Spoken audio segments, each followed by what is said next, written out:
ညီတို့အားလုံးကိုတက်ကနေပြီးတော့ file ထဲနီးလေးတစ်ချက်တင်ပေးသွားမယ်เนาะဒီမှာညီတို့ပထမဆုံးအနေနဲ့ကိုတက်ပေးထားမှာက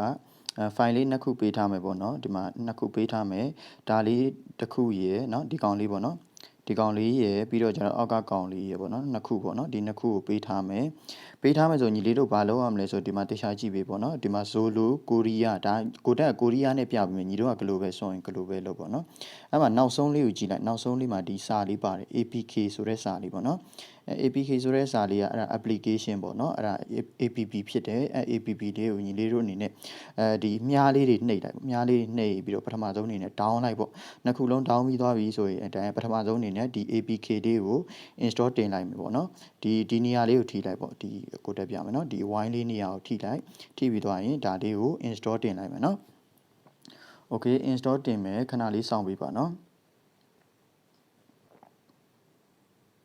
လွယ်ပါတယ်เนาะ file လုံးနီးရကိုလွယ်တယ်ကိုရီးယား file ထည့်နီးပေါ့เนาะဒါကကိုရီးယား version လေးဖြစ်တယ်အဲ့လိုထည့်ပြီးသွားရင်ဆိုရင်အဲ့ဒါဆိုဘာလုပ်မလဲဆိုရင်အခုတို့က patch ကြီးကို install တင်ပြီးသွားပြီဆိုရင်ဒီ patch ကြီးလေးပေါ့เนาะအဲ့ဒါလေးကိုတစ်ချက်ဖိလိုက်ပါเนาะဖိလိုက်တေချာလေးဖိလိုက်ဖိပြီးသွားရင်ညီလေးတို့ဒီမှာစာလေးပေါ်လာတယ်အဲ့ပေါ်မှာ app info ဆိုတာလေးရှိရเนาะ app info ဆိုတာလေးရှိအဲ့ဒါလေးကိုတစ်ချက်ထိလိုက်ထိပြီးသွားရင်ဒီမှာ app permission ဆိုတာလေးရှိအဲ့ဒါလေးကိုတစ်ချက်နှိပ်မယ်နှိပ်ပြီးသွားရင်ဒီ find and media ပေါ့เนาะဒီမှာဒီကောင်လေးပေါ့ကိုတက်ထောက်ပြနေเนาะအဲ့ကောင်လေးကိုတစ်ချက်ထိလိုက်ထိပြီးသွားရင် allow နှိပ်ပြီးလိုက်เนาะအပေါ်က allow လေးကိုနှိပ်ပြီးလိုက်အဲ့ဒါပြီး back လုပ်လေးနဲ့တစ်ချက်ထွက်မယ်နောက်တစ်ချက်ထပ်ထွက်မယ်ထွက်ပြီးသွားရင်နောက်တစ်ခုကဒီ other permission ဆိုတာလေးရှိမယ်เนาะဒီမှာအကိုထောက်ပြနေ other permission အဲ့ဒါလေးကိုတစ်ချက်ထိမယ်ထိပြီးရင်ဒီအမှားချက်တွေကိုအမှန်ချစ်ပေးလိုက်ပေါ့เนาะအမှန်ချစ်ပေးလိုက်အဲ့ဒါပြီးရင်ဘာလုပ်မလဲဆိုရင် gain လေးတွေကိုအလယ်နဲ့ထွက်လိုက်เนาะအဲ့ဒါပြီးရင် gain လေးတွေကိုဝင်လိုက်မယ်တစ်ချက်เนาะ gain လေးတွေကိုတစ်ချက်ဝင်လိုက်မယ် okay အဲ့ဒါဆိုဒီလိုမျိုးကြီးပေါ်လာမယ်စာတွေကเนาะအဲ့ဒါဆိုရင် file မထည့်ရသေး OBB ထည့်ဖို့လိုနေတာပေါ့เนาะအဲ့ဒါဆိုရင်အလယ်နဲ့ထွက်လိုက်အလယ်နဲ့ထွက်ပြီးရင်ကိုတက်တို့ဆိုတော့နောက်တစ်ခု file ပေးထားတဲ့ Telegram ကိုပြန်သွားမယ်เนาะ Telegram တစ်ချက်ပြန်သွားမယ်အဲ့မှာပေါ့ညီလေးတို့ဒီ OBB ပေးထားတယ်ပေါ့เนาะအဲ့ OBB လေးကိုတစ်ချက် down ပြီးရင်ဒီလိုလေးဖိချလိုက်ဖိပြီးသွားရင်ဒီလိုအမှန်ချစ်လေးဖြစ်သွားတဲ့အချိန်မှာဒီထိပ်မှာမြားလေးရှိတယ်အမြားလေးကိုထိလိုက်အဲ့ဒါ100ရာခိုင်နှုန်းပြည့်အောင်စောင့်လိုက်ပေါ့เนาะညီလေးတို့เนาะထိပြီးသွားရင်100ရာခိုင်နှုန်းပြည့်အောင်စောင့်လိုက်ညီလေးတို့เนาะ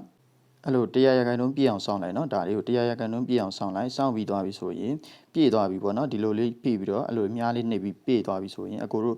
ကျွန်တော်တို့ဒီမှာ Z စိမ်းလေးရှိမယ်เนาะဒီ Z အချီပါမယ်เนาะဒီကောင်လေးအဲ့ဒါလေးကိုတစ်ချက်ဝင်လိုက်မယ်ဝင်ပြီးသွားရင်ကျွန်တော်တို့ download ရှိမယ်เนาะတခြားကြည့်เนาะ download ဆိုတာလေးရှိမယ်download လေးကိုဝင်လိုက်မယ်เนาะဝင်လိုက်ပြီးရင် Telegram ဆိုတာလေးဝင်မယ်ဒီ Telegram เนาะ Telegram ဆိုတာလေးဝင်မယ်ပြီးရင်စောစောfile လေးကိုပြန်သွားကြည့်မယ်ပေါ့နော်တေချာမှတ်လိုက် MAIN 16495အဲ့ဒါလေးကိုမှတ်လိုက်နော် MAIN 16495အဲ့ဒါလေးကိုတစ်ချက်ရှာမယ်ပေါ့နော်ဒီမှာတွေ့ပြီနော် MAIN 16495အဲ့ဒါလေးကိုဖိလိုက်မယ်ဖိပြီးသွားရင်ဒီမှာ copy ဆိုတာလေးရှိမယ်နော် COP1 copy အဲ့ဒါလေးကိုယူလိုက်မယ်ယူပြီးသွားရင်ဒီထိပ်လေးကိုနှိပ်လိုက်နော်ထိပ်လေးကိုနှိပ်လိုက်နှိပ်ပြီးသွားရင်တစ်ပိုင်း memory ကိုဝင်မယ်ပြီးရင် Android ကိုဝင်မယ်နော်ဒီမှာနော် Android ပြီးရင် OBB တဲ့ကိုဝင်မယ်